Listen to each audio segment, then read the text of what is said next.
You've been flying pretty well, wasn't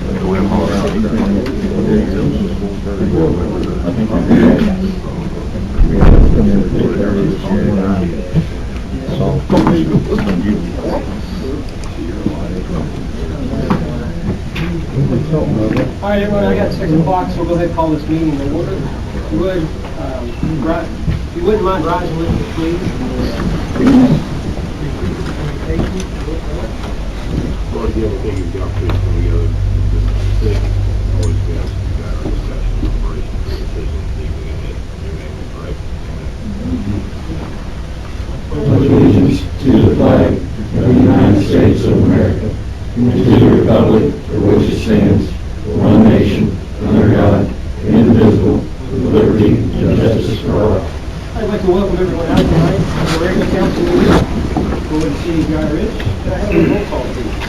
Mr. Cummins? Here. Mr. Henry? Here. Mr. Kenny Edmondson? Here. Ms. Krista Hewitt? Here. Mr. Clay Crawford? Here. Mr. Ron Maddox? Here. All right, constitutes a quorum. All members present. You have a copy of the agenda in front of you. For those who in the audience, there are extra agendas on the podium. Is there anything that needs to be added? If not, I entertain a motion to accept the agenda. I'll move. Motion and second. All in favor? Aye.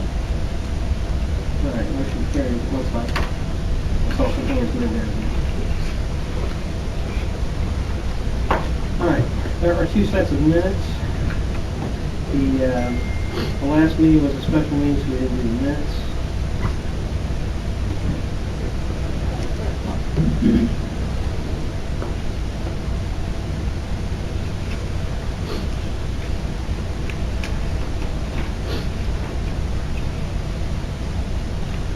If you had a chance to go through them, so we'll just display it for a couple seconds. This is from the January 12th meeting.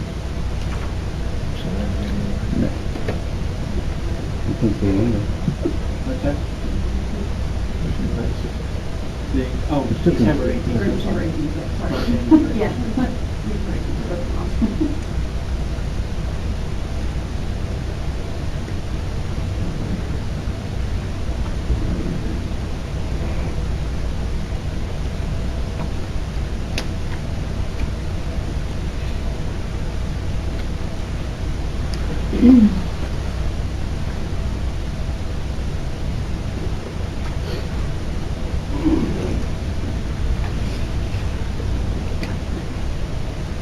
Anybody have any questions on those minutes? The 18th? The setting of meetings, you thought we said we were going to put it on the next business day. I just did the following Tuesdays. Okay. It's typically the fact that we're on Typically it Mondays. is, but Because we set it for the first and third Monday, for the following Tuesday, just to be clear, but I can, how do we know that worded in the? It's worded in the ordinance that falls on the next business Okay, day. I'll choose it.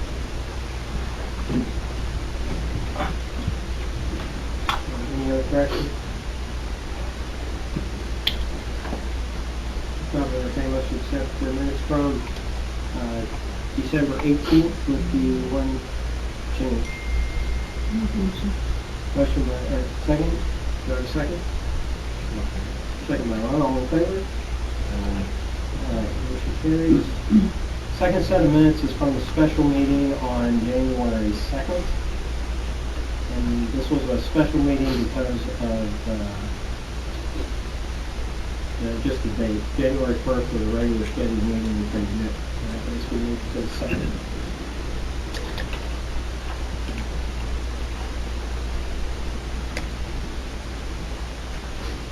I think it's correctly stated in this one, the meeting we moved to the next business day.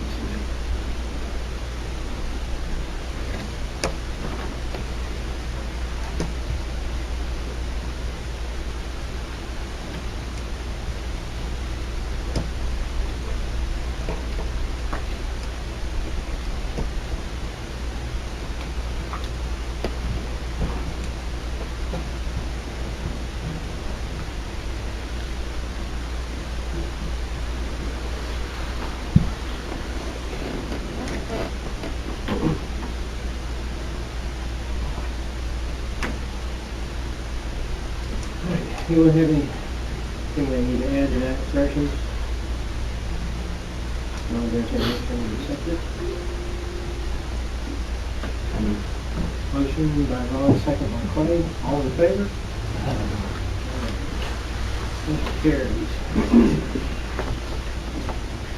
All right, move into reports.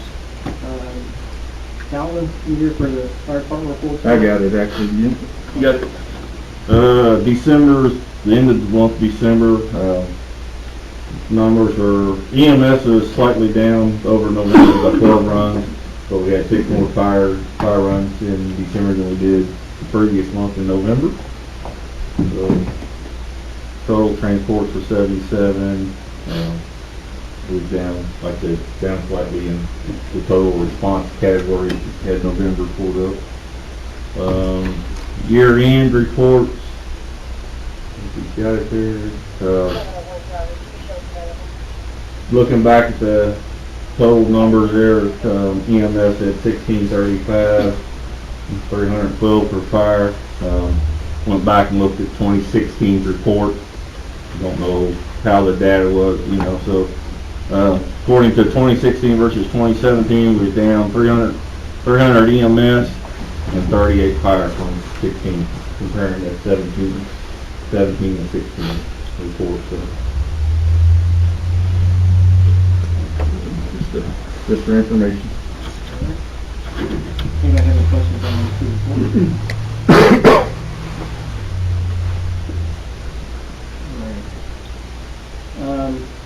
Calvin, are you gonna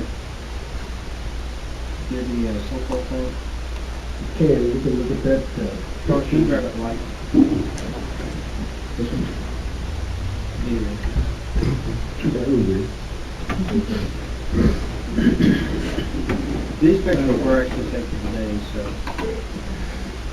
Hopefully everybody's familiar with where the Comfrey House was. It was just about in line with the black one downstairs. So it's almost probably this line here is where the existing basement would be. So if you look at where it comes across. Well, we got the road cones here, we got a hole probably about 3 foot deep right in here. It keeps settling over time, the more it freezes, and this time of year on and off cold, it's going to make it worse, stretching around and things. Right in the middle of this area here somewhere is the gas line that goes back to the maintenance buildings. Also, the utility line is on the back. And it looks like it probably goes right into the basement. This is the second hole that's opened up now? There's one right on the corner of the building, and this one up in the corner. Not really second.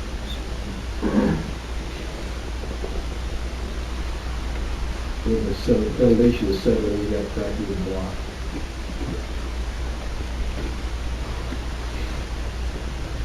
This is just ice that's formed in this corner, you can't get it to drain away. You can see it's probably an inch or so, this picture, probably 2 inches there to right at the deepest part where it's settled down. Worst case scenario is you take the 20-ton truck out of there on a call, and that's when it's going to break loose at some point. Into the forward, you can see that it's busted up right there. As soon as we come out that door with the fire engine, this is where it's supposed to settle. This is the middle bay where the ladder truck will go in and out. And when it's rained a lot, you can just see muds coming up through the ground. Track all over the station before the mud goes through. So you probably, that area, this line that you're seeing that way, is probably where the basement is set. If you're not familiar with that, the Comfrey House was there, caught fire one night. Attempts to save it weren't that well, so we didn't, probably didn't take 3 months later, 4 months later, there was a slab pulled over top, leveled out, and the firehouse put it. 88 would have been long before you would have had soil compaction tests or any of those building codes or any of that nature of stuff, so it just kind of happened. You can see where the floor is back there level, and up there, how much of a drop you got, probably 2.5 inches, something like that, to where it would be level. And this end is just dropping. It's over 6 feet. 2.5 inches over 6 feet.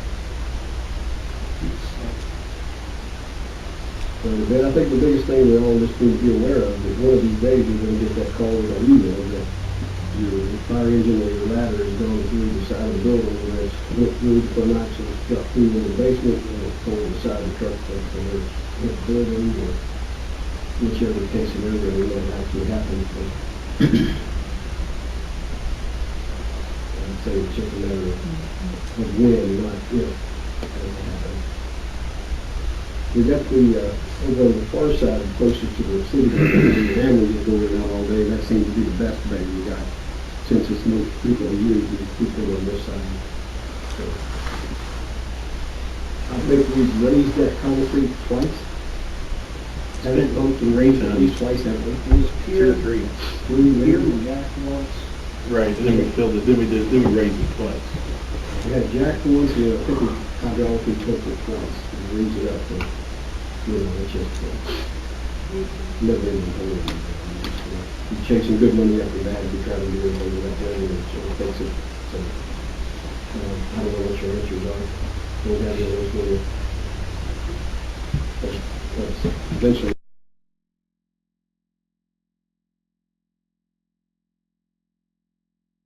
What's going to happen anyway.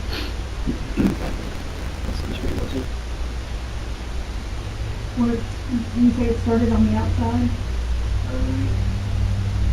It's visible on the outside in 2 different spots now. The third spot's got gravel in it from Yeah. last year. It's a good view of where you would be looking across, where Miss Blackman's front porch that comes out. That's about where the basement was for the Petrie house, right the same era of time in that area. So all this area we're looking at right here is either basement or, and I don't think that house was exactly that wide, but you're getting some fall in from that side in that way. Jimmy? Actually, that sinkhole runs almost all the way across the fence, doesn't it? Yeah, you can see the ground. Going over Yeah. towards her house. You can't see with the snow on. Yeah, these pictures were taken today.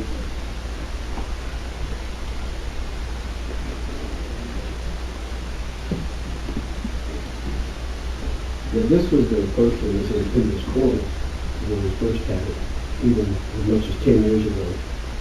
And then it's starting to get worse. And about where that second road cone is where the gravel is from where the asphalt is now. It's been probably longer than 10 years. It's been, I was there for 2 of them. Yeah, I Two of those know we did it. repairs, so. I know we raised it once, I think we poked it twice. And I've been going 7 years, so. The building has gone through so much over the past, probably years. 88, 86, 88, something like that. So, we've had termite swarms after another in that back. It's gone through a lot of stress over the years, this building.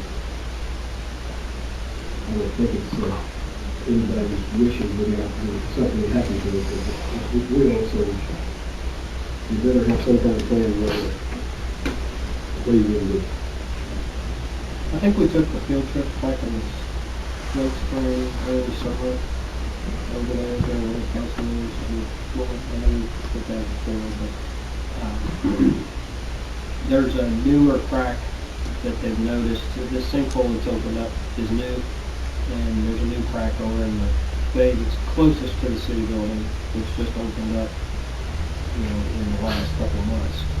So it's that basement is completely gone the rest of the way in. I don't know. Well, we tried to quit washing trucks inside because the water goes down the drain, you know where it goes. We hope it goes out front, but it might be going that basement, so if that's going to go in a hole underneath the station, we don't really get no water over there, so people wonder why we got dirty trucks. That's part of the reason. It's cold outside, we can't wash it inside, so that hurts. But I'd say it's it's definitely time to be thinking about moving or redoing that building, or put us somewhere for a while and redo that building, whatever we're gonna do. But it's definitely time to start thinking that way. That was a Morton building to start with. Is the what? Morton brand building. Oh, boy. That's what we originally did. And it's a wood interior structure, it's not a outbeam construction. Yeah, it's just a wood structure with metal. All right, thank you, Chief. You guys, anybody got any questions? This will mainly just keep everybody up to speed with the latest sinkhole that opened up. I have a question. What do you think is the best thing to do, but that's not economical? Well, that's, you can't have. I know, well, I know that. I guess I'm gonna say, what do you think ought to be done? I mean, I'm, you know, I hear things and of course I'm here of a new building, which I completely understand. Yeah, I don't think you could do that building any justice by changing the building at all. You would have to completely tear that one down and start completely over. You can't add to that building. It's not structurally sound enough. I don't think in the sidewalls that even make it work if you try. And then With the floor and the kicker on that's gonna be, if we do this, and at some point in time, it's gonna have to be done, we have to be NFPA compliant, which means a lot of different stuff that's not there now. Well, some of the structural, the walls that are supporting the fire station, they're spanning over this hole. So if you were to go in and dig out the sinkhole, just make some kind of thing to hold the walls up, and go in there and dig the whole thing out, and fix it all, and build it all back up, you're gonna spend $150,000 to $200,000 to do that. But then you're gonna be putting the walls back down on some kind of pier. So you still got 30-year-old walls there. You're just gonna spend. You're gonna chase good money after bad. Well, I mean, have you thought about another plan, or like moving it like to the side of the building? Like, You can't go to the south. I mean, Miss Blackley is there. well, I'm talking about the other side. Coming this way, well, I mean, if you come this way, you're gonna take up your city park Right. area. You're gonna take up more of the area here, we're kind of landlocked. We'll have a lot of choices. If you put us somewhere for a while, and then redo that, you know, get more in, do another building, excavate, clean it up, straighten it up underneath, the ground and everything else, I don't think you can touch it for us in any of that. I mean, you got a station that 8 people are living in that was never designed to have people living in. Ever. It was just making a fire station warehouse type idea storage. Now you got 4 to 6 people living in there every day, and it's just not built for that when I moved. So. All right, this wasn't intended to be Okay. well on it. It was Yeah, just something to kind of make sure, know what's just an update on that. We can certainly revisit this at a later time. I just wanted to make sure we got this information. Another issue they got over there is the bunk room, the roof leak. They say it leaks pretty bad when it rains hard. Thank you, Captain. Appreciate it. Anybody have anything else? Before Chief Kell takes over, this Chief Smith and Chief Kells were. That's not a very good picture, but this was at the McDonald's grand opening a few weeks ago. They were both chiefs were presented with a $1,500 check each donation to their respective departments from McDonald's. Chief Smith was here tonight. I'm not sure what he's earmarking that money for. Chief Kell, if you were earmarking that towards your accreditation and K-9. That's correct. But I just wanted to recognize him for that. Chief didn't mean to take away from him. That was over to you. Okay, up there we had the December stats for last year. Take a look at those.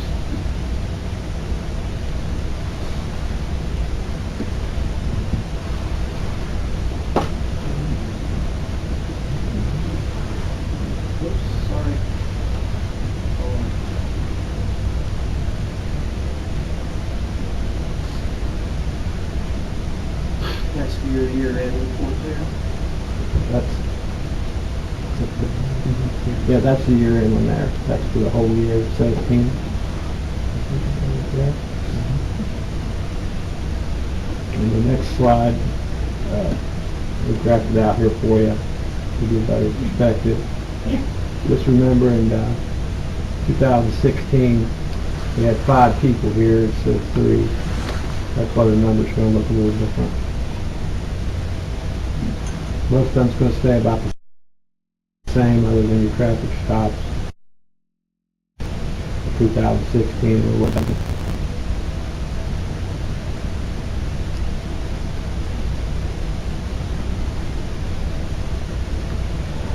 Yeah, I know he brings that up, but I just want to emphasize that in 2016, most of that year, 2016, we had 3 additional officers. We lost Kyle to Independence, and we lost Wyatt and KJ to the Sheriff's Department. So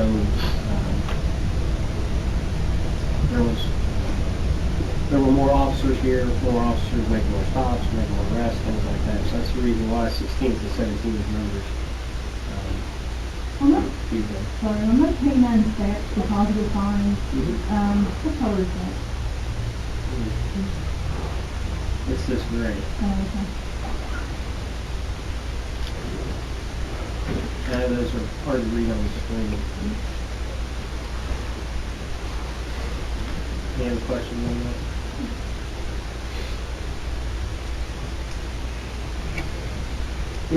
Chief, can you update us on the recruitment? The recruitment on the new hire, we're just waiting on Richmond to get back with us on that one.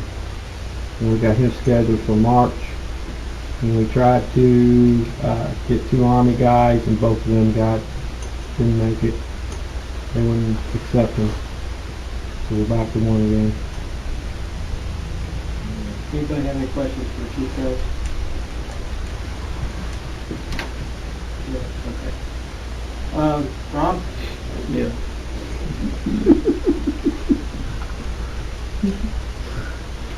Speak. You want to go over the breaks or what we've been going on for a while, or? Let's just go over it. What do we have on here? Let's talk about the break on Richmond first. Richmond was directional board for bowling. They was redoing electric out there, hit the fire service line for gusher pump. The line itself wasn't metered, or it had a valve on it, and we had to put a full water advisory out for pretty much the west side of Trail Ridge, because the valve at the end of Richmond didn't shut it off.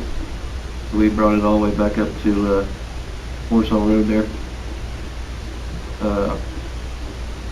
Also had a break on cobblestone. That was a 2-inch service line. That's the picture of that one there. Did have to do a full water advisory on it. That was done hot. Sorry.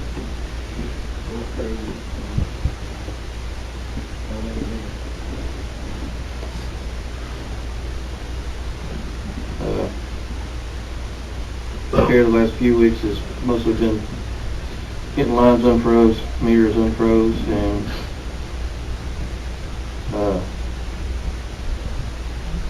do you want to bring up all the reports that we did for the boil water advisory on all them, or just wait? Yeah, you can. This is just a report for the Richmond Drive. There's several different sample sites on here because it was such a large area, right? Yeah. And that's why we've had so many boil water advisories out, because of the breaks.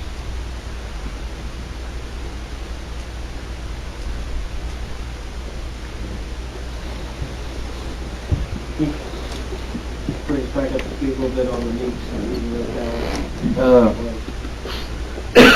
Right now our altitude valve doesn't work to shut off the water, so we're doing it manually. Whenever we get the chance to shut off the valves, to shut them off manually, so they ain't forcing us water, making us pay for it when it overflows. The valves, it needs to be replaced, but they're quite expensive. everybody that I've talked to so far with Bullock Canyon and Williamstown have gotten away from the altitude valves that we have gotten on our towers just because of this problem. And they've talked about others, but like I said, they're pretty pricey. How much? The smallest mirror would be out there about 10,000. And then the bigger ones, we just go up a size. Yeah. And that's depending on with the valves that you can get shut off. Like if they had the system where you can shut them off here, is what they've gone to. Bullock and Williamstown both have that. The other two test reports are just regular test reports. And is this the brake body? No, this one. That's just the red one. That's just the regular test. Just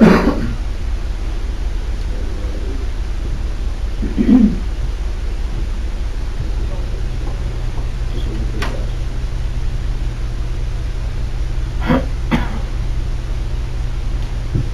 Now, just keep in mind that we show you all of these, or we make sure that all of these test reports get presented to you each month. They are very expensive to do all these test reports every month. Some of these tests are $900 a pop. We do these and we do them every other week. Is that right, Ron? Every 2 weeks on water. Yeah, as long as you do it twice a month. Okay, twice a month. Okay. And that doesn't include the sewer tests that go out either. So, there are a lot of tests that are done to make sure that the system is running in compliance all the time. Anybody have any questions for Ron on water before we move to sewer? All right, Kim. These three things here are an update from when we visited back in September of last year. These are things that we need to address sometime pretty soon in the system. The old high school station up there, it needs some things done to it.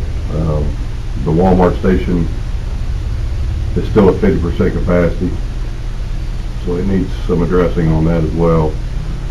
The update on the school bus garage up there, they built the garage and didn't pay a tap fee to the city for their contribution to the wastewater. So we need to find a remedy for that. But all these things on the system status is, they're still there. They've been there since I presented them back in September. And it's just a reminder to the council that they're still out there. Did you say didn't pay? I'm sorry? Did you say didn't pay? That's Grant County School System. They built a new bus garage up north in Sherman. And to our knowledge, they have not paid a tap fee for that contribution. Anybody have anything for Kim? All right, Barry? So far, we went through quite a bit of salt, and we've got 100, we ordered 50 more ton today, so there'll be 100 ton that we've used since November, and at a cost of $5,900. Just to get a skip of snow, if we don't throw salt down, people are complaining, so we've been coming in cleaning the streets and keeping up with it pretty good. But we're contracted for 225 tons, and this will put us at 100 of 225, so we'll have 125 left that we can purchase if need be. Anybody have any questions? I've got nothing but compliments on the street so far. I know a lot of you drive up and down the street so you see something pretty bad snow, but they're doing a great job taking. When they were out at 4 o'clock this morning in the streets, ready for those people that didn't have to work today. Well, a lot of the streets that are less traveled, it's going to take those longer to melt because they don't have traffic on them. So your Brentwood's probably gonna melt a little quicker than, say, Meeks or Hopperton Lane or something like that, but, we're doing our best to keep up with slick streets and try to use good judgment on when to come out. I mean, if we just gotta skip a snow and it's not, there's been a couple times I've come out in the middle of the night just to check the streets out, and you know, I've kinda made the call not to go out because I didn't think they were slick enough, and then there's other times that, you know, if it's snowing and it's melting and then it freezes on the street, but, so, that's about it in a nutshell. Well, I think we're doing a good job. Yeah. Doing a good job. All right, thank you much, Mayor, appreciate it. Planning and zoning, is there a committee update, meeting on that? We've been through the first 8 articles, and have found a few problems. We're working from 9 on now. Things have kind of slowed down for a little bit, but now we're into the meat of the ordinances, or the articles, if you will. So the first 8 were relatively easy. The rest of it's going to be a little more tedious. There are things that we have found that the county is not doing. So when we're trying to make notes of everything that we find, and then when we're done with it, we'll bring it back. Thank you for having the committee meetings and working on that for us. In parks, those of you who didn't see the front page of the news this past week, the announcement went out for the headliners for this year's event. The website is now up, now the announcement's out. We had another meeting, we had a meeting this morning with the sponsorships, so that's moving right along too. So everything actually is moving pretty well. We had a Rocky Ridge meeting last Tuesday. The whole committee didn't make it. Greg, I don't think you made it. Because we couldn't get a hold of you or something, just to remind you. There were a couple people that didn't show up, but everything seems to be falling into place so far where we're at for this idea. Like I said, the website is up, so all the artists are on there. So there has there's been some questions about some of the sales. I know Brooke has you probably have a question about the alcohol sales, things like that. Most of those things are all handled at the committee level stuff. But obviously, if you get questions like that, then I'm happy to come to the meeting. Those are the second Tuesday of each month. So, Brent, do you have anything? Just that under code enforcement there. Okay.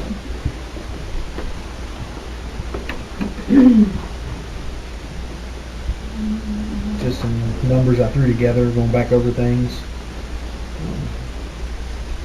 Last year there wasn't really a good way of tracking anything, and I think I've sort of got a system down. So this year I'll be able to track a little bit more.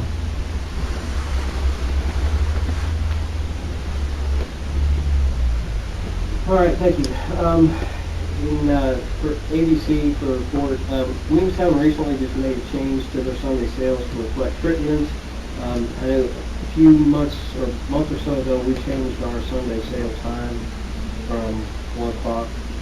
We moved it back 10 o'clock, I believe. They moved theirs to 6 o'clock in the morning. I'm just updating you or letting you guys know. Crittenden and Williamstown are doing. If you wanted to follow suit, we have had a request, a couple of requests from some of the vendors that it's confusing, depending on which city you're in and what time it's starting. So we tried to stay current with everything, but I just want to know what you guys thought about that. If you wanted to try and modify that, amend that again to stay current with what Williamstown and Crittenden are doing, or if you wanted to leave it at 10 o'clock. So I just wanted to let you know what where everybody was on that. So the only thing that it affects is the Sunday sales times, the start times on Sundays. For the mayor's reports, I've got listed the the profit and losses for all three accounts, the general account, municipal aid, road fund, and the utility. We won't go into those here, but they're all there for you to look through. Those are the currents as of today, and then also all of the POs for fiscal year 18 to date. So those are all listed there as well. So those are listed in Excel format, so you can sort those however you want if you want to look through those. In old business, just real quickly, we'll touch on the EMS cost sharing update. We have that pretty much on every meeting. The fiscal court had another meeting on the couple of, all my days are starting to run together. I think it was last Monday. They agreed, or they decided that they want to put the EMS stuff out to bid. They have a lot of questions. It's kind of, the shoe's kind of on the other foot now. They're wanting the other cities to come on board with them, help pay for this. And now they're getting pushback from some of the other cities, so it'll be interesting to see what they actually come up with. But they want to do a bid process for EMS, so we'll see where that materializes. But that's what the current update is right now on where we're at on that. So, Are you putting a bid together? well, they haven't put out any specs yet. Okay. So the one thing that we did try to ensure was that they put out specs that we could actually provide data for their information on. Something to give us some kind of a concrete answer and actually bid. So, but yeah, once they put out the specs, then we'll put something together for you. So, do they have any questions? That's really about all there is right now. I think the newspaper article pretty well summed it up, but that's pretty much all I got to say about that. The directional signage stuff is not on this agenda, but last meeting I told you we had I was working on that. For those who can't see the sign behind me, that's what that's the artist rendition of what that intersection will look like. This is just a printed version of it behind me here on the wall, but that's what they're actually talking about. So it looks. We'll just incorporate this. We just didn't have this for the last meeting, but we'll incorporate that when we get back into that discussion. That's on the agenda for the first meeting in February. So I told you we would have that by the 15th meeting. So. We did pass that along to R&D so that they could use that when they were trying to see on the sponsorship level or the sales levels and things like that, so they can start putting their projections together. Yes, we had about a 3-hour meeting this morning about that and the Rocky Area sponsorships and some other things. So yeah, she is working on that. She's pretty excited about that rendering. So, but she didn't really tell us. She didn't give us any kind of indication where she was at in that process. Or that's That 3-hour meeting with our girl? No, we were working on some of the other stuff with the Rock and Roll stuff. So you don't know who she's talked to or any businesses who she's talked to? I don't know. Did she say who she talked to? No, I didn't think she had. But we didn't really drill her about it because, yeah, she's still got a couple more weeks before she presents back in February for us. So. All right. Moving on along, item number 1 in new business is the audit. And I have all this stuff on the screen, but I'll also go ahead and you do have copies of this in front of you. So at this time, I'd like to introduce to council once again Mr. John Chamberlain. He is from Van Gordon, Walker and Company Incorporated. They are our outside third-party auditors that performed the audit for this year. So, John, I'll turn it over to you. Thank you very much, Mayor. Appreciate it. Again, my name is John Chamberlain. I'm a CPA and partner at Van Gorder, Walker and Company. And we're a small firm in Erlanger that specializes in municipal auditing. Don't worry, people walk out on my speeches all the time. This won't be the first. But we specialize in municipal governmental auditing, and so this is really what we do. We appreciate the opportunity to work for the city of Dry Ridge again this year. I'd be remiss if I didn't start off by thanking the mayor and Amy. You really are lucky to have somebody of Amy's caliber in the city of Dry Ridge. She's a good accountant, and you don't often get that in small town Kentucky, I'm just telling you right now. So you're lucky to have that here. You should have about 4 things in front of you that I'm going to touch on tonight. One is the slide presentation. We'll do that first. There's a couple letters, and then the draft financial statements themselves. So I'll start with the slide presentation. Here the second slide, it just says, our opinion, the financial statements present fairly in all material respects financial position of the city of Dry Ridge. What that means is that's what we call an unmodified opinion, that your financial statements are fairly presented. That's the highest opinion we give, and no modifications needed to be made to the opinion to make it such. The next slide shows that you didn't have significant deficiencies or material weaknesses in internal control.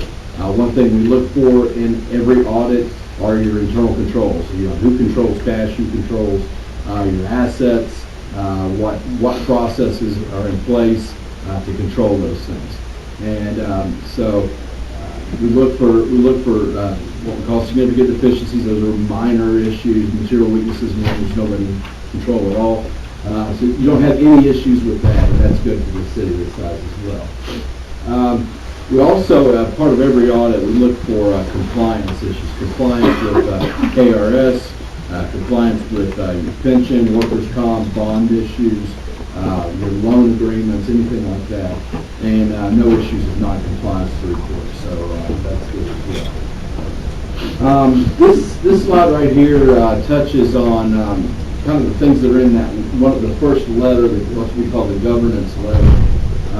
This letter is required by our profession to you guys, the council, those in charge of governance of the city, and we're required to report directly to you as your auditor. And it gives us opportunity to tell you if management's taking wild accounting positions or doing things that are unadvisable, if management's hard to work with, not giving us information, anything like that. I'm happy to report that really nothing to report in there that's egregious. They give us everything we ask for, taking good accounting positions, that type of thing. We do have 2 things in that regard that we're going to point out, and one is, and you'll hear me touch back on this, everybody knows pensions is a hot topic. A couple of years ago we added to your financial statements the pension liability. That number is only growing, and it's becoming more onerous as time goes on. This year is about $2.5 million of pension liability that goes on your net position. That's split between the general governmental activities and the utility funds. You're not going to get a invoice saying you have to pay that amount. They're basically going to bleed you dry through raises in pension price over time and what it looks like. It's already gone up by about 50% for this coming for the 18-19 year. We see about 50%. So pension expense is going to be around a while. It's a hot topic, and I can guide you to how that looks on your financial statements. We also informed management of one concern and a process improvement in the comments letter. We sent them a separate letter, and with the mayor's permission, he has asked me to review that letter as well. So we'll touch that letter here in a few minutes. The next slide. Now let's look at some financial data, some comparative. This is over the last 6 years. The blue, this is in your governmental funds, so it does not include your water sewer. And the governmental funds, the blue are your total assets. The green is your cash position. So your governmental funds, your cash position is strong. 1.9 million in cash. The rest is just receivables. That's about a 24, almost 25% increase from last year. Rule of thumb for government is to have about 3 months worth of operating expense on in cash on hand. That gets you through to your tax collection in November, that type of thing. 3 months for you would be about $686,000. So you're well funded. You've got about 8.5 months worth of cash on hand. It's 1.8 million in unrestricted and $56,000 in restricted.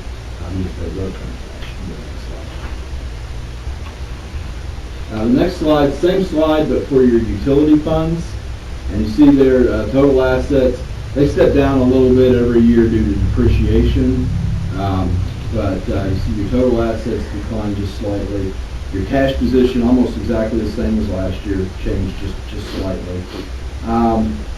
Same rule of thumb would be about $400,000 in utility fund. You're a little underfunded in your utility fund. We'll touch more on that in a moment, about $270,000. Your reserve in the utility is a little different. It's not just a time reserve waiting for taxes to come in. Your utility reserve should be, you should be putting money away in your utility fund for future maintenance and repair. You should really be able to fund your depreciation. That's in a utility fund.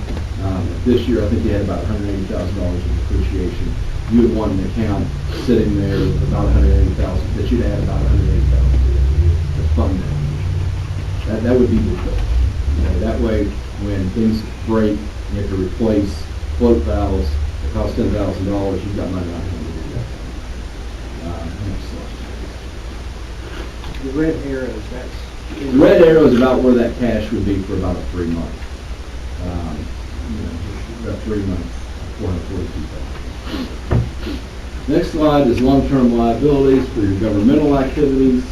And this looks a lot worse than it is. And I've bracketed off the pension liabilities. You can see they only grow. Went from 1.5, 1.7, 2.1 over the last 3 years. But your actual notes and compensated assets liabilities, the actual funds you have to pay out, is only about $192,000. So for a city this size, for your budget, $192,000 of general fund liability is basically nothing. So that's good. It's more than I'd want to pay. Next slide, please. So this is the utility fund liability. You can see there the utility fund has a few more. You got a $350,000 additional debt that you added last year. And so you can see that's stepping down just a little bit. I think that was about $550,000 of net long-term debt last year, about $516 this year, so we paid a little bit of that off. The pension liability has changed just slightly, and that's due to how you allocated your resources within that fund. But that's always going to be a part of that fund as well. This is revenues versus expenditures for your governmental funds. And you see that in 2016, and that's just a little blip because the governmental funds, they take all of your capital purchases and run it through your funds. And so that little blip there is when you bought a fire truck. And so a $700,000 grant for a fire truck and a park, I believe. I think $770,000 total. And that's, so $770,000 bump in revenue, $770,000 bump in expense. So that's where that is. The two triangles is where the revenue and expense would be without that bump. So that's more like your normal operations. 2017, I'm sorry, there's about a $402,000 excess revenues over expenditures. So very strong there. It was $212,000 last year. So again, very strong in your governmental funds. So utilities. This is kind of going to be the focus of my presentation this evening. The trend of utilities funds. You can see there your revenues outpace your expenditures. They have for the last 3 years.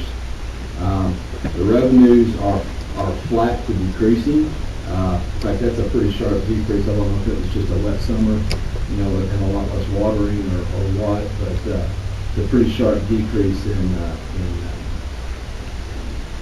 revenues. Expenses, it looks like you really maybe tightened the belt on expenses and watched what you were purchasing and tried to really watch what you were doing, so you leveled off expenses, but it didn't cover that an $86,000 difference between revenue and expenses. This, without sugarcoating it, kind of like the chief said earlier, without sugarcoating it, this is how a revenue system or a proprietary system is built with that operating system.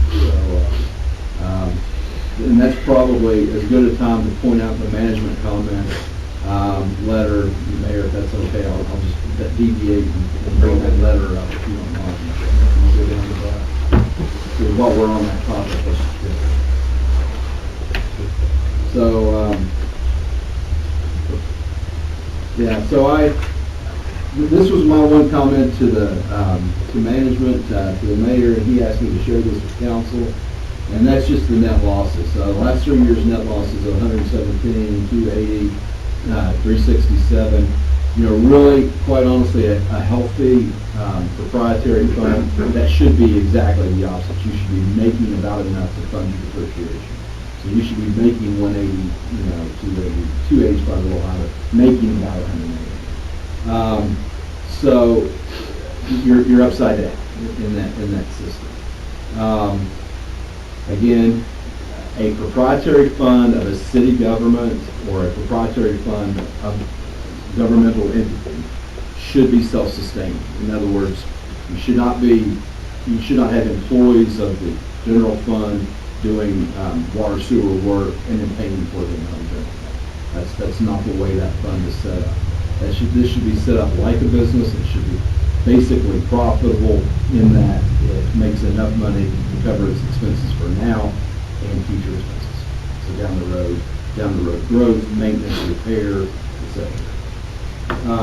So the recommendation, if you can slide on down there a little bit, the recommendation that I made is that number one, and I think the mayor and Amy probably have a pretty good handle on this, but I'd be remiss if I didn't include it, and that is just to make sure your expenses are up top. In other words, if you've got allocation expenses, you know, are you allocating the right program? You know, is water and sewer paying more than their fair share of expense? Is there something that could be split that's not being split? And if it's going the other way, that should be noted. Then if for some reason, and then once you get once you get your expenses, you know, you realize, okay, my expenses are where they should be, then you probably want to do a water rate study. And a water rate study just says, okay, how much should we be paying? And then that's where you can, and then that's where you can use to justify, you know, the rate changes. But really, at a $300,000 loss, you can't operate, and you shouldn't be operating a water utility at a loss. Basically, no one else does. I don't want to rub this in, but I do the audit for City of Walton, Bullock Penn, Pendleton County, Boone County. None of them operate at a loss.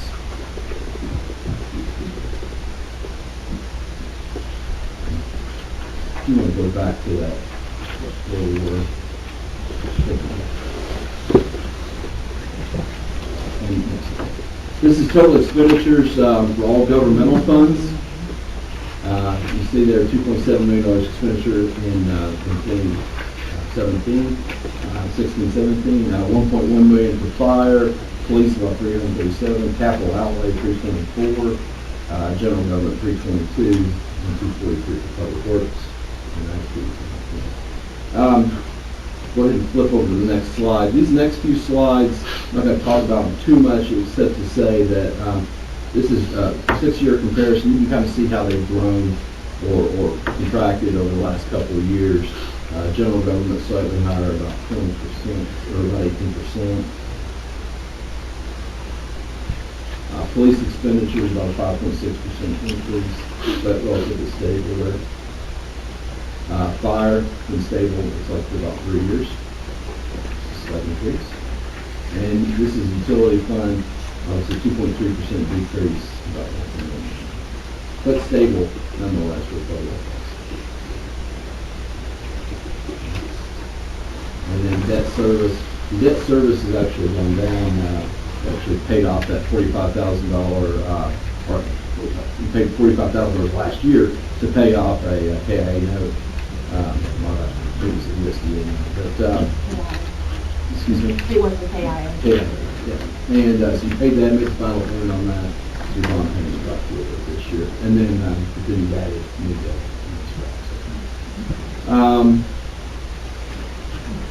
Let's go on to the financial statements themselves.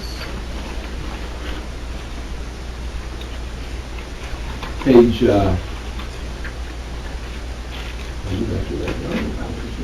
Page 2 and 3, and Mayor, I'm going to hit these pretty hard and fast. Page 2 and 3, this is basically the independent auditor's report. This is 2 pages of accounting and legalese to tell you that you have an unmodified opinion. Pages 4 through 9 is the management's discussion and analysis. Again, this is kind of your part as a commissioner or a council member. I do encourage you to read this. It's about 4 pages long. It's not 5 pages long. It's not too long, and it's kind of summarizes the entire financial statements. It's a good executive summary of the financial statements, and it's comparative year over year compared to last year. So you can kind of see where you are. And it's got both governmental funds and utility funds. Okay.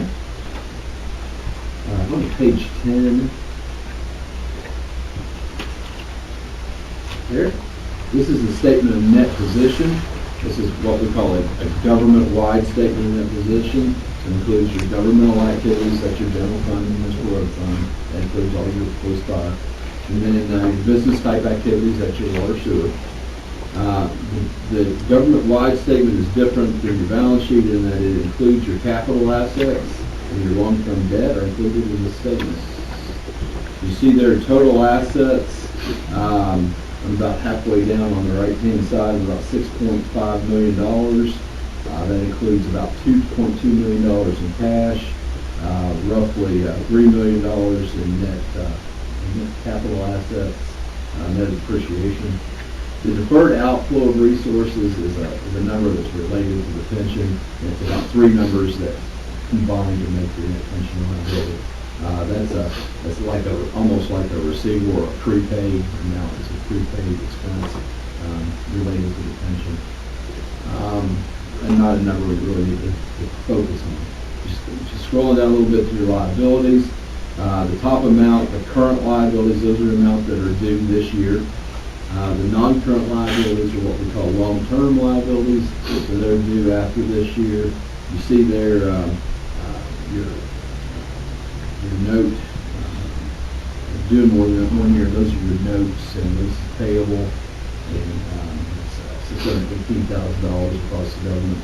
$90,000 is in compensated absences. That's amount due vacation due employees and things like that.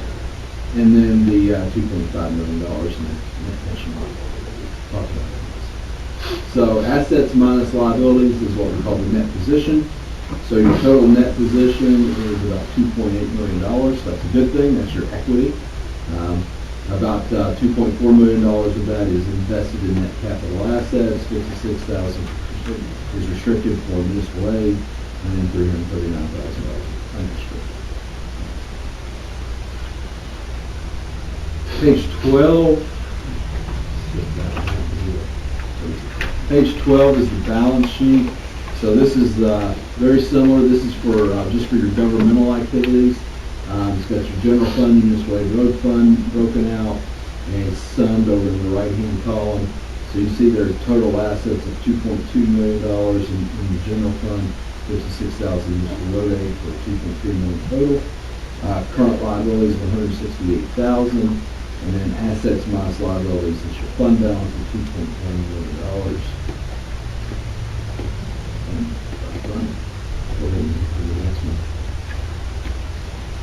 This is your statement of revenues, expenditures, and changes in fund balance. And this is broken down again by your 2 governmental funds, your general fund and your municipal aid road fund. And so you see there $3.1 million in revenue, $44,000 in municipal road aid, only $2.7 million in expenses. So obviously managing budget to expense, managing your expenses to your revenues coming in the door, that's good to see. And then $402,000 of what we would call net income over right on the bottom right. Okay. Next slide that's just a reconciliation, reconciled between the 2 types of financials.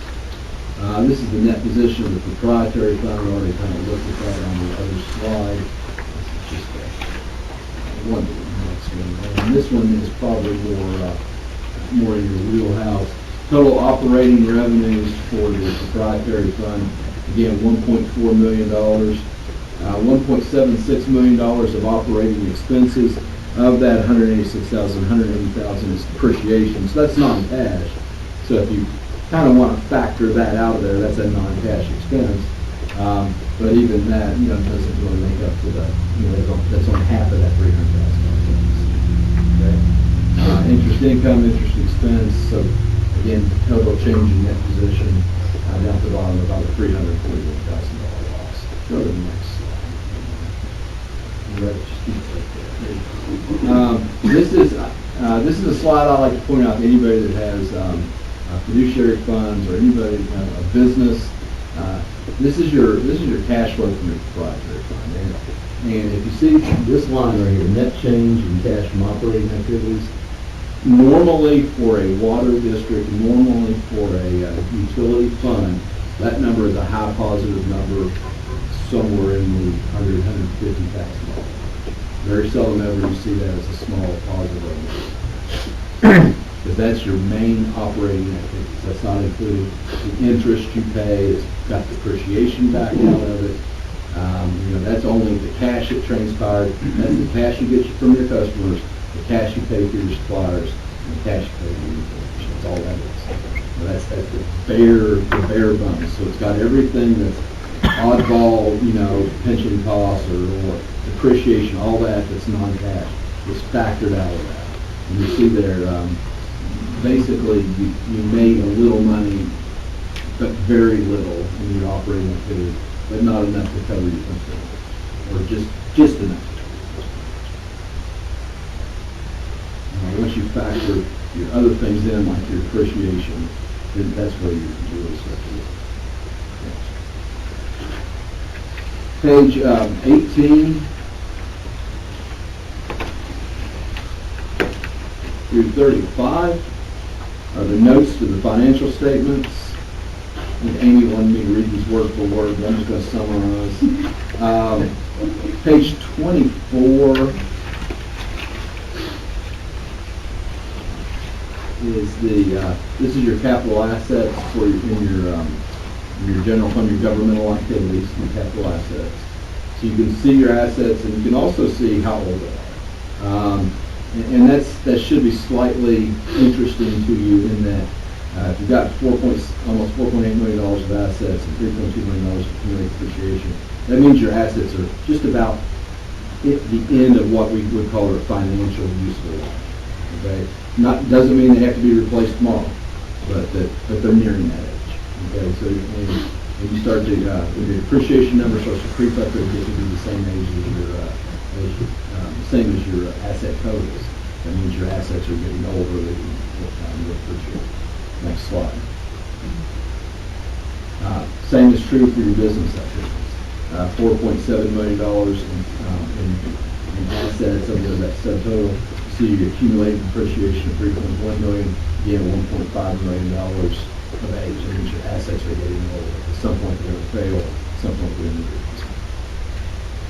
On down to the bottom of that, note F. This is a summary schedule of your long-term debt. So in both your governmental and your business life, you see no additions. So you didn't take any more debt out in the year ended June 30th. And then you did retire about $83,000 worth of debt. That's the types of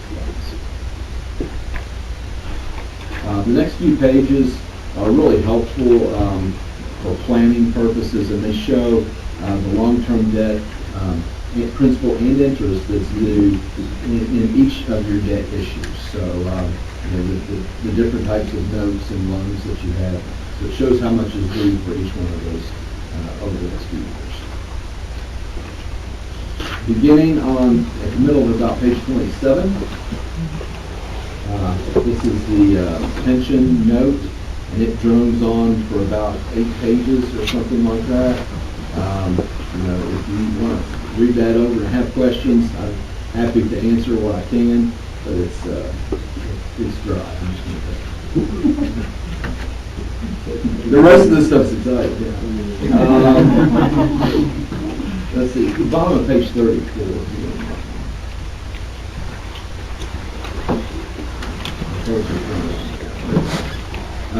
We did make some prior period adjustments. I had a payroll issue that Amy and our consulting account Dave Baker have worked on, and it's basically recording payroll in the long period or something like that. Adjusting Yeah, issue, yeah, something we don't it's have not- to pay, it just, Right, it's not money that goes out the door, it's hitting the books. But it's, so we did make an adjustment for that, and a small little adjustment in utility fund just to make, just to get one goes up. Then a subsequent event to report, actually a couple of them, and you know about your tax increment financing district that you're into. So you started that, so that should be interesting. I'm excited to see how that turns out for the city. And then a promissory note, about $430,000. So those happened after the end of the financial statements, before we came to August. Page 36, the budgetary comparison schedule for the general fund. And this is set up in a 5-column amount. The first column is your original budget. The second column is any amendments to that budget. The third column is your final budget. The fourth column is your actual revenues and actual expenditures. And then the fifth column over is a variance column. And a negative variance means that you received less than you budgeted or spent more than you budgeted. And then a positive variance is just the opposite. So what you really want to see there are positive variances. And it looks like you're already 100% down the line there in positive variances. So the management of the budget is just outstanding. Budgeted $4.2 million in revenue. You actually received $4.8 million, so about $600,000 more than budgeted. So that's good. That's conservative revenue budgeting. And then budgeted $2.9 million in expenditures, spending $2.7 million. So strong management of expenditures. The next slide down, same show, different day. Municipal road aid fund, same thing. Just smaller. These next two slides, you just have to trust me on this, they're beautiful. They are disclosures of pension for both your hazardous and non-hazardous employees that are required by disclosure. And then finally, the independent auditor's report on internal control and compliance. And I had mentioned earlier, no significant deficiencies, material weaknesses report, and also no issues in compliance. It's a lot of words. Any questions?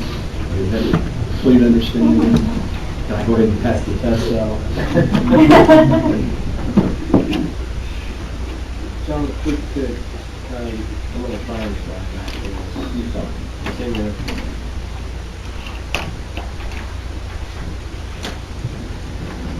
What I wanted to get back to is just, I think these two slides right here, just show the whole picture of what our financial picture is. On the governmental side, which is all of everything we do for the governmental purpose, fire, police, roads, streets, parks, all of that stuff.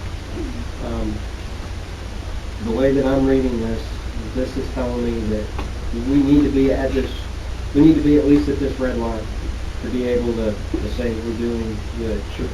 And we're far exceeded that. And on our governmental side, we're operating extremely conservatively and doing everything we can to fund the government correctly. Is that a fair assessment? Very fair assessment. It's like sunshine and roses on the government side. And then the total opposite is over on this side. Now, the only reason I want to point this out is because I think these two slides, combined with one other one, and I'm going to go back to here in a second, really tells the picture, I think, of where the financial thing is. And I don't want to beat up too much on this utility fund because we're obviously in charge of the utility fund too. But if you, let's see, where is that utility fund? If you look right there, it's not that our expenditures are rising. Our expenditures are actually going down each year. So we're spending less. It's just costing us more to do it. Does that make sense? Is that a fair assessment as well? We're not paying more out to get the same product. Our expenses are, yeah, our expenses are more. But yeah, I mean, next year, if I have to requote my services, the cost is probably the exact same as this. Right, so, exactly, yeah. But what I'm seeing here is it's not that we haven't run on expenses in utility. We really have a revenue problem on utility more than an Yeah, expense you problem. have a revenue, you have a revenue. Yeah. And I can't, it would take more work to do to say this definitively, that you don't have expenses that are, that you're expending too much. I can't say you're not expending. In other words, but I didn't see anything you were expending on that I don't see at other water utility districts. But it would take more research to go, well, per gallon of water, what's your expense? Per 100 gallons of water, what's your expense? What's your maintenance expense? What's your personnel expense? What's your insurance, whatever? So I haven't done all of that. That would probably be an interesting exercise for someone else.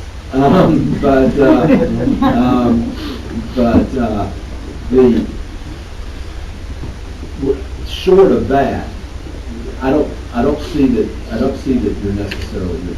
you're spending money on something that other water districts aren't spending. So I'm going to stop just short of saying, oh yeah, your expenditures are perfect. That's not what I was looking for. But what it tells me is that we don't have an expenditure problem as much as we do a revenue problem, in so much as they are tied together. Absolutely. So they should be directly tied. I mean, really, those graphs should be very boring. They should be like this. Now, if you remember, we did a rate increase last year on water halfway through the year, which was right before this ending period for this came up. So we knew it was bad. It's the reason why we were pushing so hard to do something with the water. And we were forced to put that water increase in. So we should see some bit of a difference next year, but maybe you can tell it's not enough. That's just me looking at everything. I mean, you're right on it. It's definitely, I'm not going to overstep by saying that you have a revenue problem. The expense problem, They're tied together. You'll want to look at it, but you definitely have a revenue.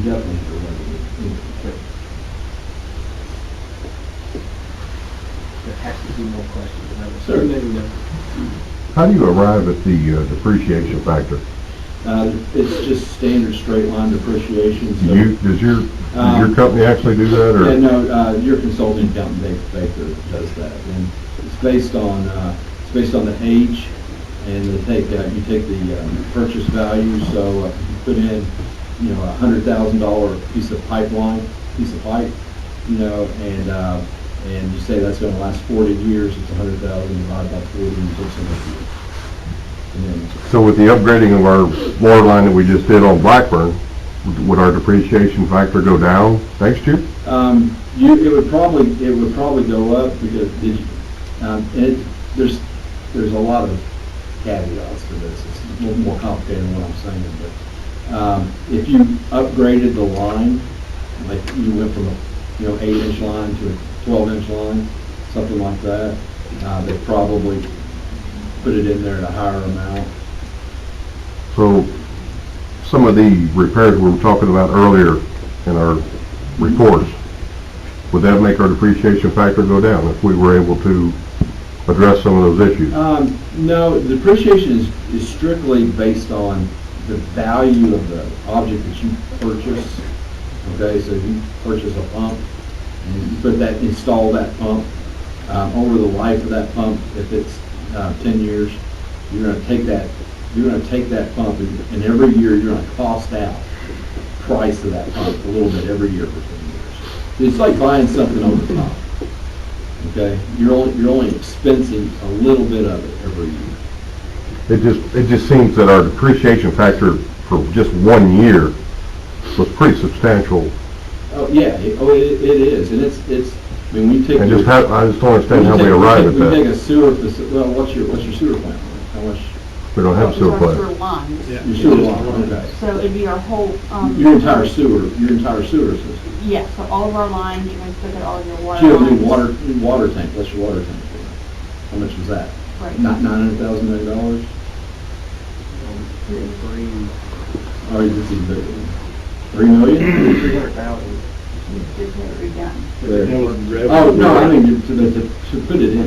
Yeah, I don't know what the depreciation. It's like, what, $900,000 to put it in, right, a new water tank?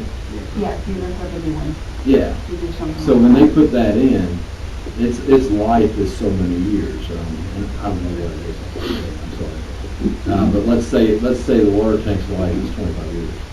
So if it's 900,000 divided by 25 years, that's a pretty good chunk of money every year. And the only way that that depreciation isn't just gonna go away is if that asset is gone, and then you would have to depreciate. Well, they do, depreciation doesn't end over time. Right, but I'm talking like until you got to the end. If you got Right. rid of it early, Right. then you would have to make adjustments, but if not over every year, as long as you have that item, that depreciation Yeah. amount is. Depreciation's not a bad thing. So don't be like, because I think you're concerned that you want to reduce that amount. Well, obviously, I mean, the depreciation factor affects, I don't, quite a bit. you don't necessarily want to reduce that amount, because what that means is that means all of your stuff is like, if you reduce it down to zero, that means all of your stuff's fully depreciated, and every bit of it, that's great, but that's not a number you want to, that's a number you want, quite honestly, you want your depreciation to be relatively high, because that means all your stuff. that's what I'm saying, investing back into the You're system. investing back, and that's why I said you want to fund your depreciation. So if you have enough money at the end of the month, okay, so that you put money aside, at the end of the year, if your depreciation was $180,000. At the end of the year, if you can take $180,000 and put it aside in cash, you're funding that asset depreciating, that asset losing its value over time. Well, It's like saving for a new car. Every year your car is worth less, right? That's it. And then if you take over 10 years and you put a tenth of the value of the car in the bank, at the end of the 10 years when your car, dies on you, then you go out to the bank and you buy another car. I mean, so that's kind of what funding your depreciation. So in the utilities, the only way to generate money is to raise rates. Absolutely, yeah. So we just had a rate change, so you're saying that I'm saying. we didn't raise it enough, or? There's a thing, rate study, a rate study. I'm very familiar with rate study. In fact, I did the sewer one, and it off the water is, I'm sure you've seen all that. Yeah, so rate study for water and for sewer both, will give you an idea, what you're paying, how close you are to other people, whatever else things is per gallon. Okay. Thanks for No, it's complicated, and I appreciate understand. questions like that, because that's a deep question. If you have more questions, feel free to, contact Amy, or I wouldn't mind talking to you.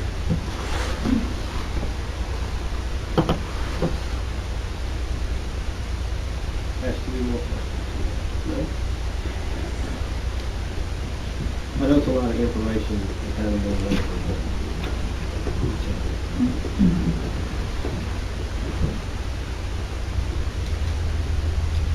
Any questions? When did we do that water rate study? So like, whenever. water rate. That was We just, did the sewer. we did the sewer back in Was it '09? '09. And I have no idea when they would have done the other water. And actually, the sewer is pretty self-sustaining. If you look at the actual numbers of the system, it's the water that drains They haven't the done fund. a sewer rate increase on us in several years. They had, when they redid the last amendment, there were three. One in January, one in July, and then one the following July. And then there hasn't been a sewer rate change since then. And if I'm not mistaken, Tim, when you guys did that, you did a projection to be able to sustain. We added for a 2%. while. There was a 2% buffer, which there should be, to accommodate for repairs and maintenance. And When water was not addressed in that manner. And so everything that you were bringing in from your sewer, your water is taken from your sewer that you had your buffer in. Because currently it looks like we're losing $386,000. Correct? On the last budgeted year. Yeah. We have made a rate increase, or a rate change. That's just a point in time. Right. So be careful about calling it. Yes. Yeah. That's No, I mean, point in time. through this report, You're losing, you know, well, it was 117 one year, 200 Right. one year, 300 million. You're losing somewhere in the neighborhood of 200,000. and that's for this, that's what I'm looking at, this report, not an annual, but as sitting on this report, we're losing. Yeah, I mean, this particular one, 367. Yeah.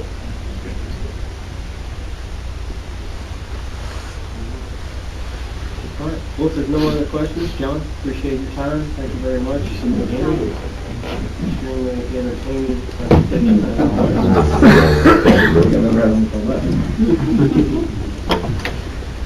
I was on pins and needles the entire time.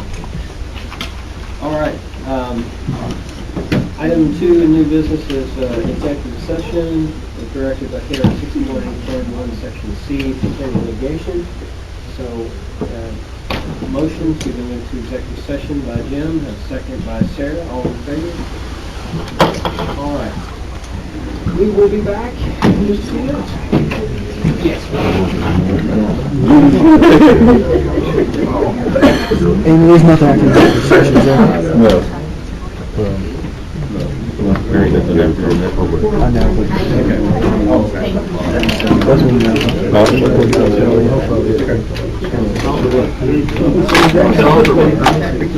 Thank you very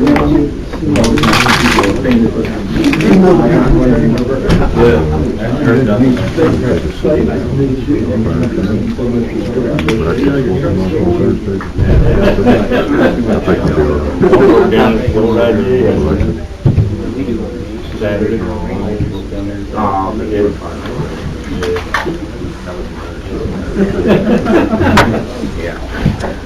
Careful what you tell me. Yeah. Go ahead.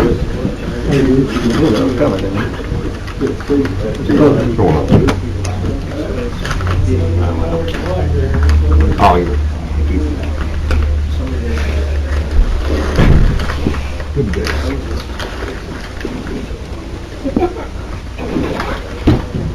See you, Ricky.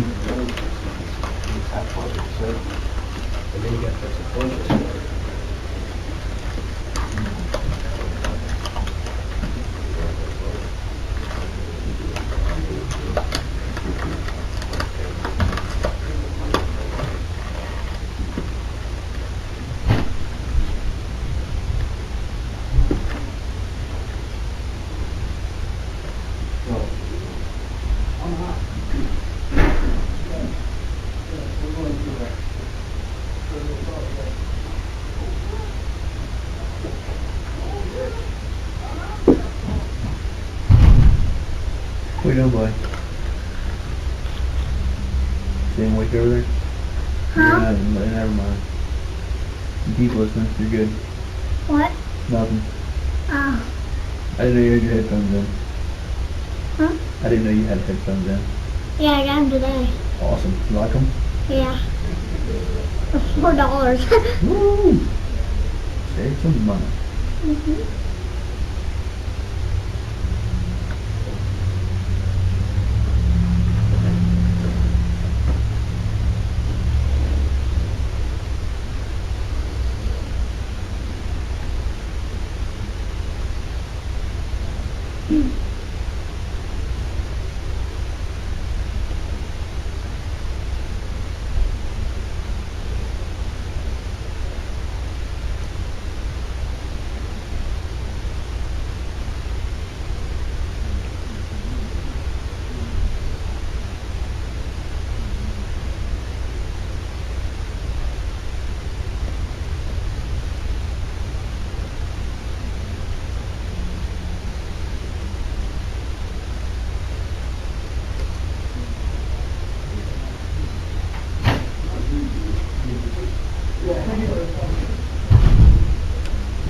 Hey, Tank, good job. Mm-hmm.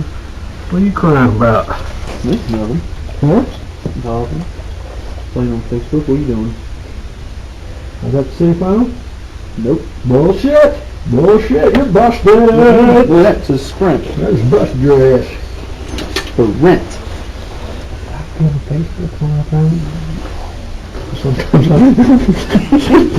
Hey, Amy had a question because I told her you were going to do one of the things, do it to the temp and stuff. Are you like come that day and change your campaign and change back, or are you not going to work, or are you going to have other people work? Okay.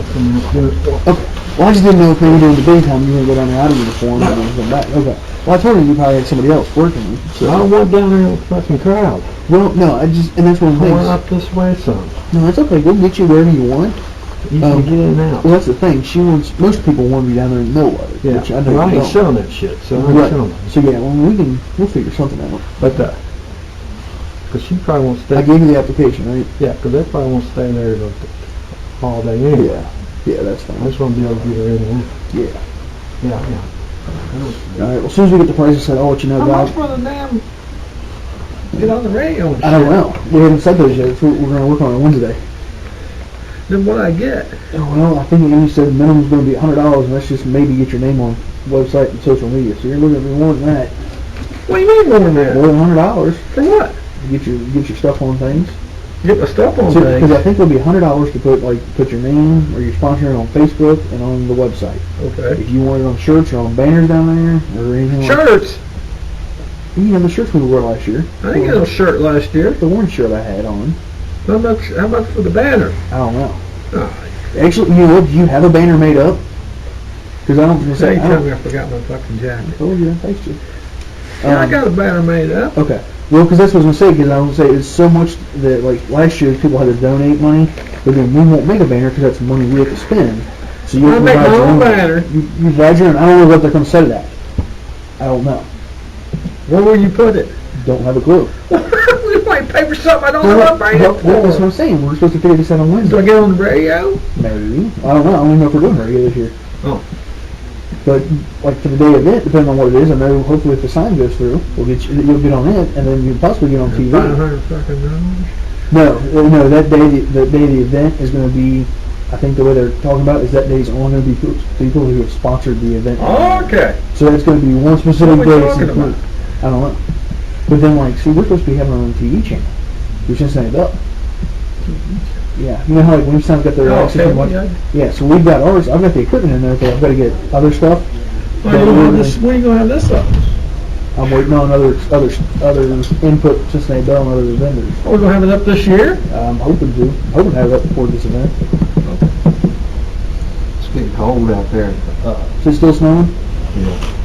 It's supposed to snow about 2 in the morning. I don't have to go to this is why I'm going.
What are you doing, bud?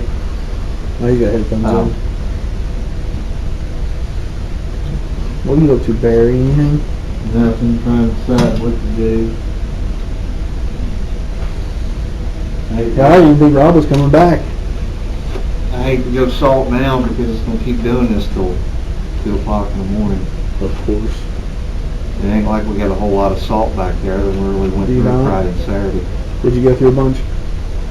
I know what y'all went through. I know Friday night, I'm sure they went through a lot. And then this morning, we salted. Yeah.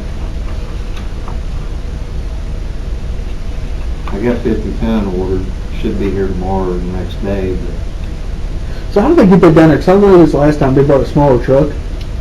what? When they bring the salt in, they had a smaller truck. It was just a dual axle, wasn't it? No. It had 24, almost 25 ton on it. Well, no, but it wasn't a semi. It was just a dump truck, wasn't it? That's all it ever is, dump truck. One time they brought a semi in here. Not since I've been here. Yeah, well, I mean, it's been a while. But I mean, what do they just dump it and you all just take it and push it in the building?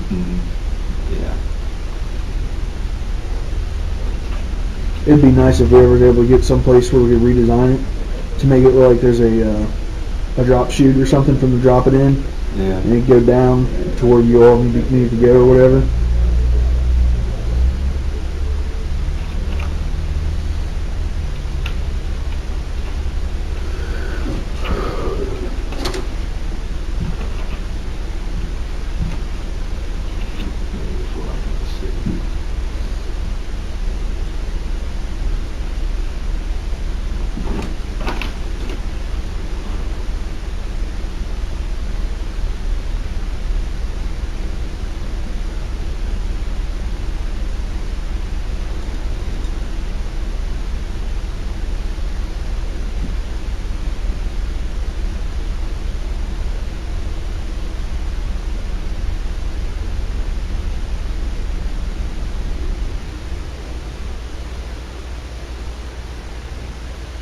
Is Amy outside?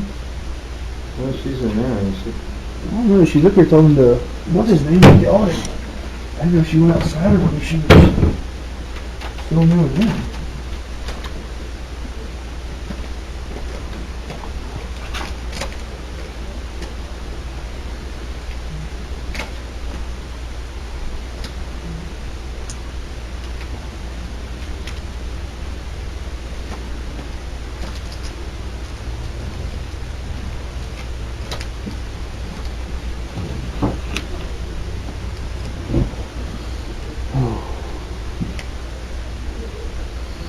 Freaking goofballs listen to it out there.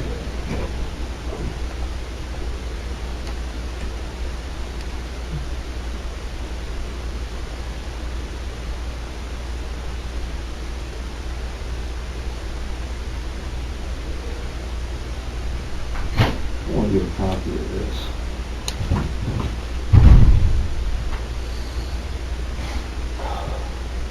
I didn't think you were coming back there, brother.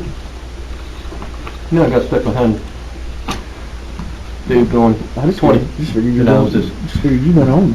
Well, I did go. Well, I know. I thought you were staying. I like that. Rob, you want to talk? Yeah. Not really.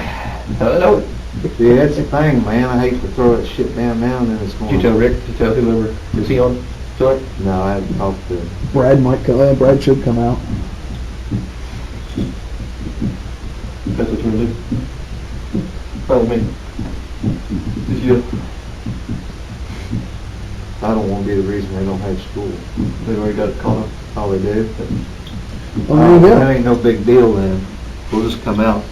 The school's already called off, we'll just come out. Yeah, Chris said, she just texted me and said it's a snow requirement to do. Well, that makes it an easy decision then. They'll teach me. I'll go out and push some shit. I'm gonna tell Jimmy though, if people start, I'm gonna tell him we'll come out. We'll come out early in the morning. Cause like I say, we're gonna go out now, salt roads and shit's gonna freeze right back. Get 12 tonight and then wind chill with the wind tomorrow. It won't get above 0, the wind chill tomorrow. You alright with doing that? Yeah. What time you wanna come in? Okay. Let me know. I'll say, Brad, if he works tonight at 8, he stays out till 6, I think. He's on 10 hours. 5:30 to 6. So if it starts getting bad, usually between, 4 and 6 is usually when it gets the coldest. Yeah. Most traffic's out. I mean,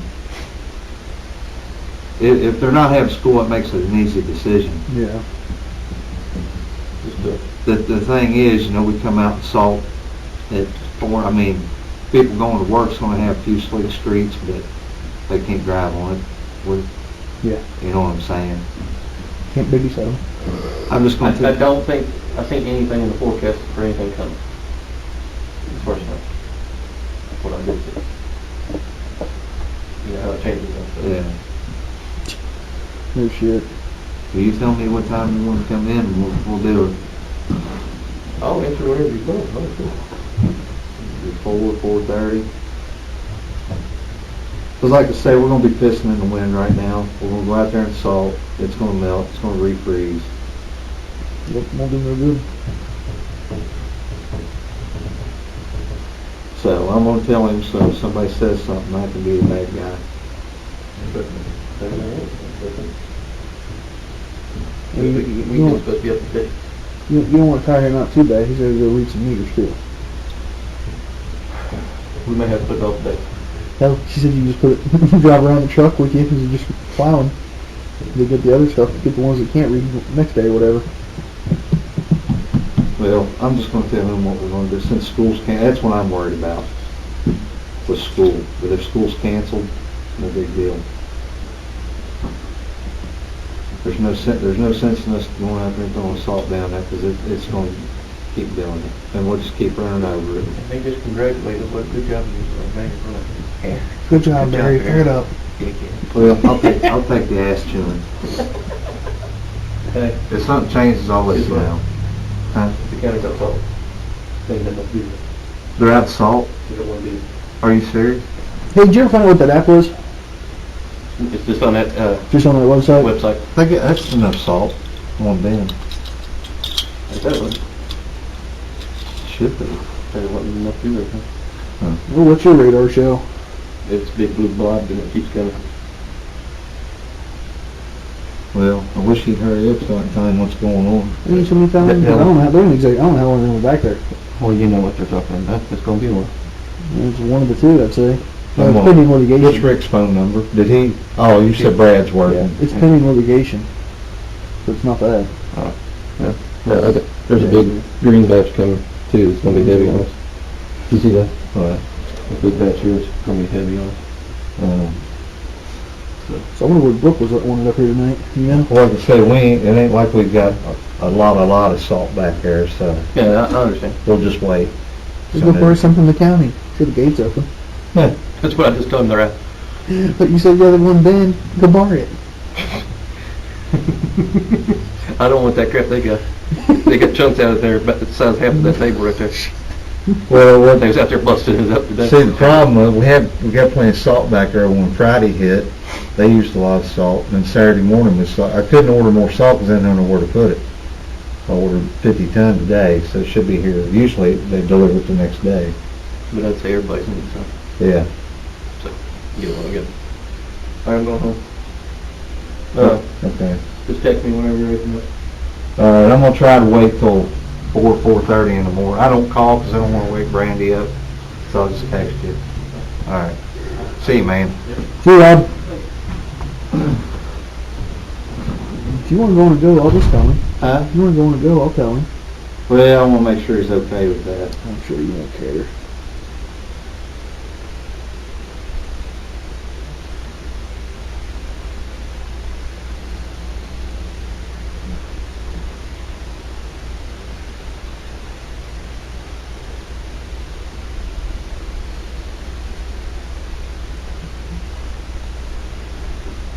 I want to make sure he understands what I'm doing, why I'm doing it. No, I mean, it makes sense, you know. Why you want to go out and put it down when it's just going to melt? When the temperature drops, it's going to refreeze. I mean, it's already below freezing, so it's just going to refreeze anyway. Yeah. So I don't see why you want to do, you know. It makes sense to me. And I'm sure I'll get it as well.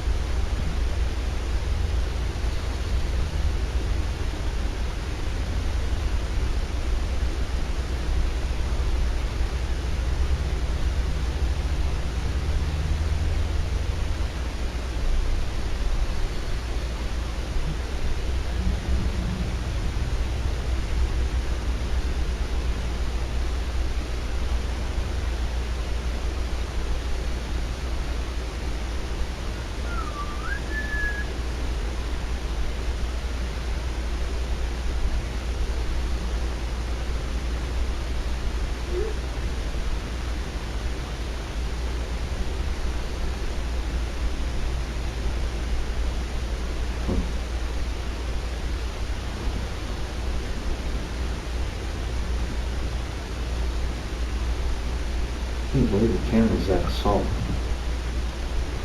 Because they don't let us spend nothing.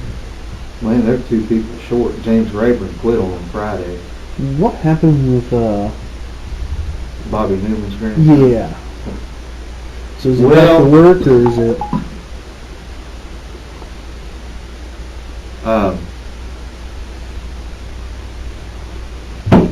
Supposedly, all right. When I worked at the county, if they're calling for snow, you're expected to be there unless you're deathly ill Mhm. or death in the family, whatever. Well, apparently, he didn't show up That Friday? for a snow. Yeah. Whatever, 2 or 3, 4 weeks ago, whatever it was. He told him he was stuck on Interstate 75 for 16 hours is why he didn't come in. Well, 75 was never closed down for 16 hours. Hello.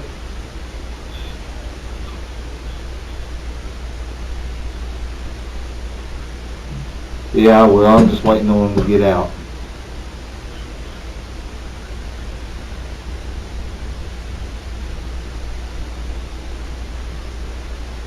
Yeah. Yeah, I know, it's... Okay. Alright, see.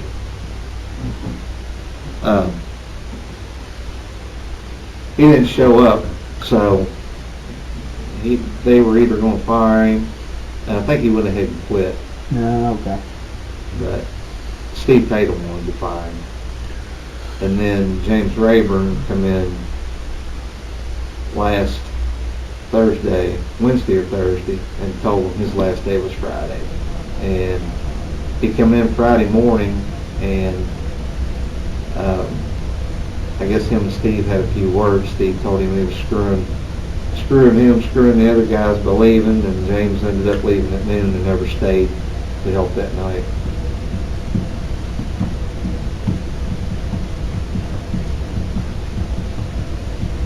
Yeah, hell, they were, I didn't hear it, but apparently they had a fire down the corner today. They had a fire, it was down off of, wherever the hell it was. Todd's got pictures on his Facebook. They were trying to get the fire truck down to it, it slid off the road, that was stuck. I don't even think they know if they got the fire truck down there to what the fire was. Really? It was off of Oak or something, somewhere on Corner Lake, I think. But apparently Les was screaming across the radio saying, "Get me this county salt trucks down here." And apparently they come across the radio and said, "Not until the judge signs an executive order telling me to do it." Really? Because I guess it's either a private road or it's the county, it's state road or something. When was this? Earlier today. Today? Yeah, let me see if Todd had him on his Facebook. I don't know if he got listed on what road it was. Yeah, no, it just doesn't say. Let's see some comments.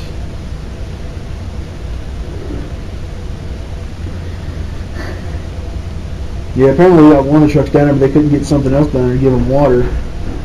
We're lucky not sliding into the Corinth Lake.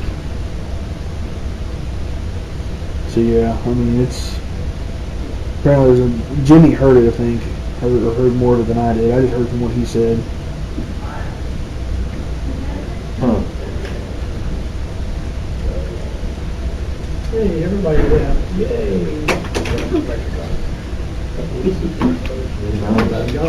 Yep.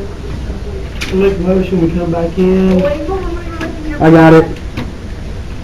Hey Jimmy, we got something run by you. Okay, hang on, let's... Hold on.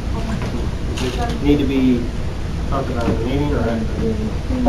In the meeting or after? No, after. Okay, well, let's finish. Okay, now you can do adjournment.